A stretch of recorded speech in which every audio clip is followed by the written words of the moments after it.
uko nao?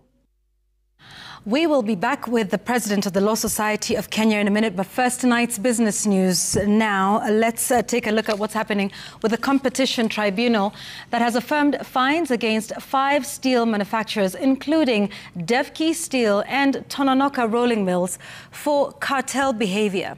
These companies were found guilty of colluding to fix prices and restrict the supply of steel products, significantly increasing the cost of construction for homes and infrastructure throughout the country. This decision concludes a multi-year investigation by the Competition Authority of Kenya into anti-competitive practices within the sector.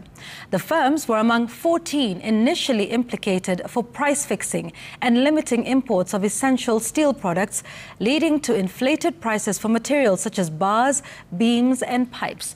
Jasmine Wamboi now brings us the story. The case dates back to 2021 when steel prices began rising sharply in patterns that could not be explained by normal market forces. Alarmed by the price fluctuations, the Competition Authority of Kenya launched investigations into 14 manufacturers.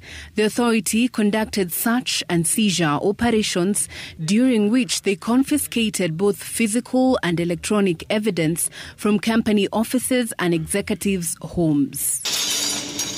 The probe revealed widespread cartel conduct, including price fixing and output restrictions intended to manipulate supply and inflate prices.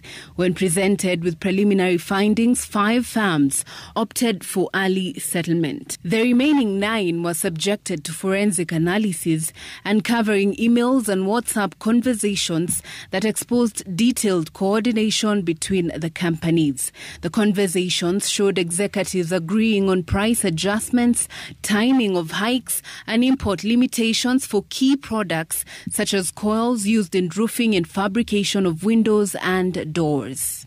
At the close of the investigation in 2023, the authority fined the 9 companies a combined total of about 339 million shillings for their role in artificially inflating construction material prices.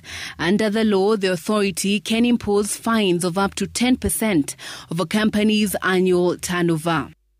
Among those penalized were Tonoka rolling mills at 62.7 million shillings, Devki steel mills at 46.2 million, and Blue Nile wire products at 9.1 million shillings.